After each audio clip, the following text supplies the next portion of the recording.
నా సహచార మంత్రి కాదు, ఆయన తోటి పక్కన కూర్చునే భాగ్యం నాకు కలగల. నేను శాసనసభలో ఒక బెంచ్లో ఎమ్మెల్యేల మధ్యలో కూర్చునే భాగ్యమే నాకు ఇచ్చారు, అక్కడే ఉన్నా. కాబట్టి ఆయనతో సరిసమానంగా కూర్చునే స్థాయి నాకు లేదు. ఆ రోజు ఏదో వెనక ముందు కొంచెం సర్దుకాటి ఆ పక్కన ఏదో ఇది నీకు ఈ సీట్ అంటే ఆడ కూర్చొని. కాబట్టి మీరందరూ గెలిస్తే నేను ఉంటాను పారిపోతాను అన్న ఆయన ఇవాళ ఆయన ఏం చెప్తాడనేది ఆయన చెప్పాలి. రాజకీయాల్లో సన్యాసం తీసుకుంటామనో, లేకుంటే కాషాయ వస్త్రాలు ధరిస్తామనో, కమండలం తులసిమాల పడతామనో చాలా మంది చెప్తా ఉంటారు. అని అన్నీ జరగవు, ఏదో తాత్కాలికంగా చెప్తుంటారు.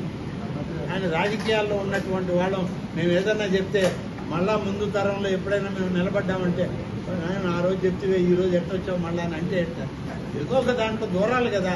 ఖాళీగా ఎట్టుంటే మాకు పొద్దుపోద్దా, మైండ్ బ్లాక్ అయిపోయి పిచ్చోడం అయిపోతాం. మాకు ఇప్పుడు నా వరకు ఎత్తుకోండి, మీరందరూ నాకు తెలిసిన వాళ్ళే, నన్ను ప్రేమించే వాళ్ళే, అభిమానించే వాళ్ళే, మా వివేకానంద దగ్గర నుంచి చూసిన వాళ్ళే.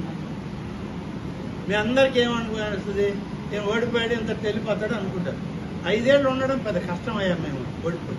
నేను నిజంగా చెప్తాను, 5 ఏళ్ల తర్వాత మళ్ళీ నేను రాజకీయాల్లోకి రాక నాకేమి పని జరగలేదు అనుకోండి, నాకు రాజకీయం తప్ప వేరే వ్యాపారం తెలియదు, వ్యాపకం లేదు. నేనేం చేయాలి చెప్పండి?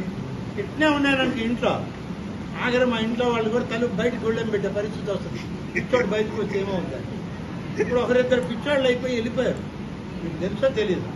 ఈ జిల్లా నుంచి ఒక ఆయన, మీరు అడిగిన ఆయన, తిరుపతి జిల్లాలో ఒక ఆయన, 2 పిచ్చోళ్ళు అయ్యి ఈ జిల్లాలో వదిలేసి వెళ్ళిపోయారు.